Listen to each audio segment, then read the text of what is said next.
ఇంకొక చీర కూడా నేను డిజైన్ చేశానండి. దీనికి రోజ్ బీడ్స్ తీసుకున్నాను. అంబ్రెల్లా తీసుకొని రోజ్ బీడ్ తీసుకొని ఒక స్మాల్ బీడ్ తీసుకున్నాను అనమాట.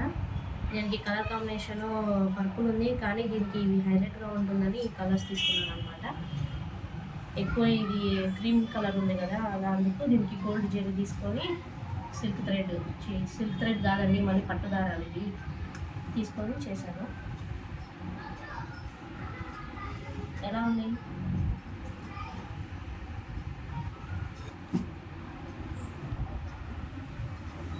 ఇది కూడా ఇంకొక మోడల్ అండి.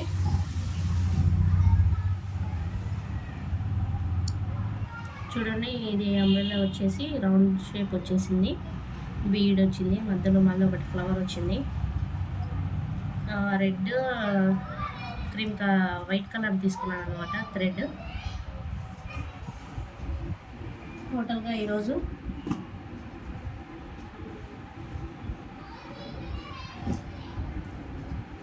ఎలా ఉన్నాయో చూసి చెప్పండి.